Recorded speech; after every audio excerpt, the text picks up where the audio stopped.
Hey, thanks for joining us here online. Doing about 5 extra minutes now. If you just watched us on Oklahoma Chronicle, thanks for joining us here. Christy Murrow, Candy Swartz, Candy Morris, all three of them lost loved ones to impaired drivers in the last 6 years, I think, right? Yes. Is the link since 2019, 7 years, I suppose. I wanted to talk about, and we could talk about whatever, but I did want to bring up what has seemed to be a massive problem, and that is the wrong way crashes that we've had on our Oklahoma highways. Yes. We just had another one, killed 4 young people, 3 of them from El Reno, 1 from Stillwater. And it's so frustrating because, we're reading the stories, we're like, well, what is going on here? What needs to happen in these cases that you guys see? Because I know you're watching these types of issues very closely. Right. Christy, I'll start with you. Okay, I really think that strides have been made, and I want to give credit to the state of Oklahoma for that. We now have, through TAPCO, some notification systems that are up along I-35 and I-40. Started as a pilot program, has been expanded. So we appreciate the state recognizing that. So if you're driving the wrong way, it'll say like, hey, this is when you come on the wrong way, you'll see LED lights, things like that will sense that. They put those up first, and then the second phase of that was law enforcement notifications, and that is being activated now. Okay. So they've gone into phase 2.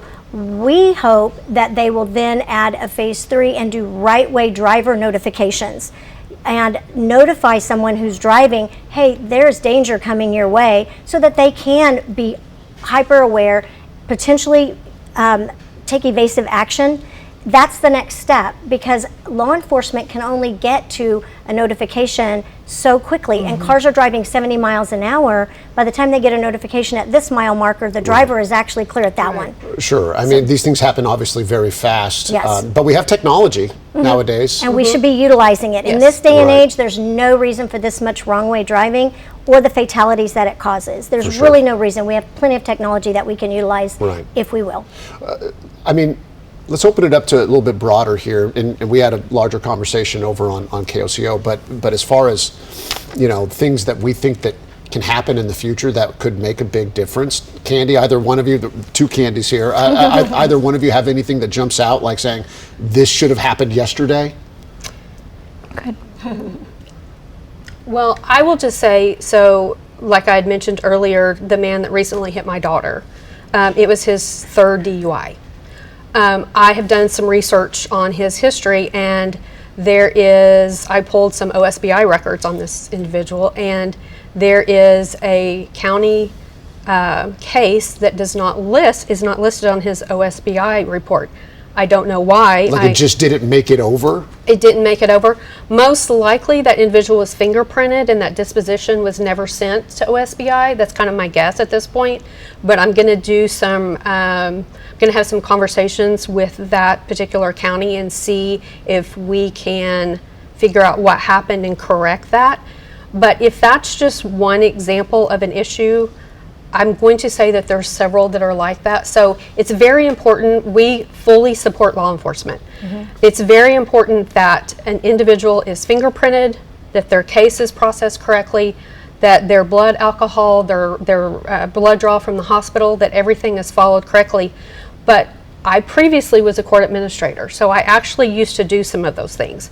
So it's very important for a court staff point of view to submit all of those records to the correct state agencies to create a completed record, in this case like what I'm referring to with OSBI. Because I know when it comes to even other crimes, there is an effort right now to try to combine, because we'll have local jurisdictions that are on their own computer system, and states on another one, and federals on something else. They just don't talk to each other. And tribal, we bring in that, and then all of a sudden we got all these different things, and there might be somebody who appears here and here, but not here and here, and maybe they need to be seen here and here, and maybe they don't get, that CDL license like the person who ended up taking it. I'm so sorry. I would just add that I think that the key is prevention. Obviously, what we want to do is stop before someone's been injured or had a fatality. So the victimless DUIs are super important, that they be done correctly, so that we can then hopefully have a consequence that will deter future behavior before somebody has to be injured or killed. At that point, it's too late. There's nothing to do but be punitive after the fact. So we have to be preventative. And you were quick to say yes when she mentioned prevention. Right Oh there. yeah, I mean that's the most important thing. Before with Maddox's collision, I had no idea about nitrous oxide, and I work in dentistry for 25 years, Right. and had no idea that it could be sold to the general public. We have to have a license to carry it, and we have to be trained in it, have CPR, all the things, and so that the general public could just walk into a convenience store or a vape shop and buy these tanks that are the size of a 2-liter bottle of pop, and just go huff on it and get in a car. Wait, this is news to me.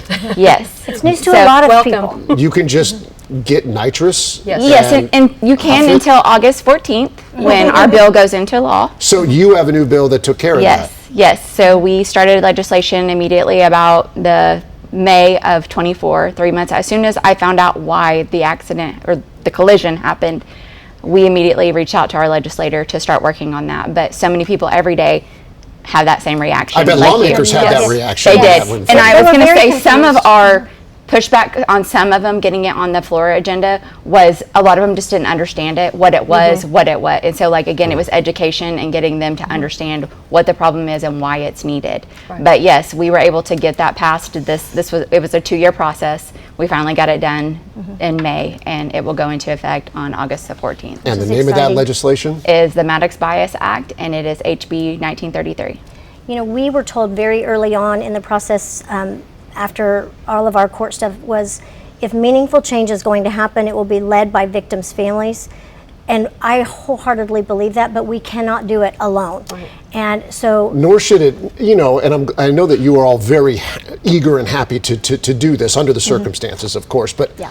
it shouldn't be up to people Broken who've gone people. through horrible trauma, yes, Absolutely. Yeah. to do this. right. Yeah. And unfortunately it is, because we're the ones that are the most passionate, I think, about Yeah. it. Yes. And Of like I course. said, have the most sense of urgency. Right. Well, you've Yeah. all lost somebody very special to you, and Yeah. I appreciate you being here and talking about it. Yeah. Thanks Thank very you. much, Thank Christy you so Morrow, much. Candy Swartz, Candy Morris. Thank you. Appreciate the time. I appreciate you. And thanks for watching.